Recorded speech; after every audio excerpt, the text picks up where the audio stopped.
चंपावली का सबक, पहाड़ का भालू और घास लाने वाली स्त्रियां। ऊंचे पहाड़ों की गोद में बसा चंपावली एक बहुत ही शांत और सुंदर गांव था। एक सुनहरी सुबह राधा और कमला अपनी दरांती और टोकरियां लेकर घास काटने के लिए घर से निकली। उनके चेहरे पर मुस्कान थी और वे आज के काम के लिए बहुत उत्साहित थीं। रास्ते में उन्हें उनकी सहेली लच्छी मिल गई। लच्छी भी उनके साथ होली।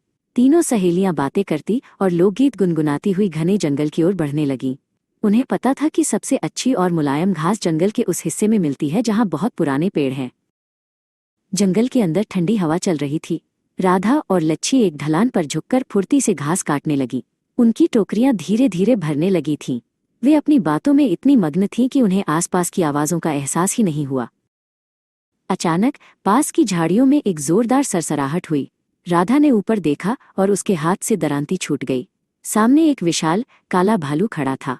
वो अपनी पिछली टांगों पर खड़ा होकर राधा की ओर घूर रहा था। राधा डर के मारे पत्थर की तरह जम गई। कमला ने जब भालू को देखा तो उसकी चीख निकल गई। भालू अब उनकी ओर धीरे धीरे बढ़ने लगा था। कमला पीछे की ओर हटी, लेकिन उसका पैर एक जड़ में फंस गया। भालू की भारी सांसें और उसकी गुर्राहट पूरे जंगल में गूंज रही थी। लच्छी ने हिम्मत नहीं हारी। उसने जमीन से एक बड़ा पत्थर उठाया और भालू की ओर फेंकते हुए जोर जोर से चिल्लाना शुरू किया। भागो, यहाँ से भागो। उसने राधा और कमला को सचेत करने के लिए अपनी पूरी ताकत लगा दी ताकि भालू का ध्यान भटक जाए। तभी जंगल की दूसरी तरफ से भारी कदमों की आवाज सुनाई दी।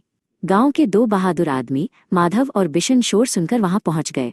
माधव के हाथ में एक बड़ा ड्रम था जिसे वो जोर जोर से पीटने लगा और बिशन अपनी कुल्हाड़ी हवा में लहराते हुए चिल्लाने लगा। ड्रम की तेज आवाज और लोगों का शोर सुनकर भालू घबरा गया। उसने एक आखिरी बार दहाड़ मारी और वापस घने जंगल की ओर भाग गया। राधा हाफ रही थी, लेकिन माधव ने उसे सहारा देकर उठाया और दिलासा दिया कि अब सब ठीक है।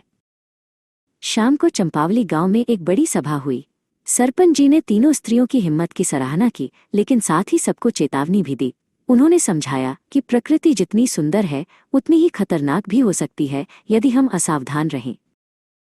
उस दिन चंपावली के लोगों ने सुरक्षा के नए नियम बनाए। अब कोई भी स्त्री जंगल में अकेले या छोटे समूह में नहीं जाएगी। साथ ही वे हमेशा अपने साथ शोर मचाने वाली घंटी या ड्रम रखेंगी।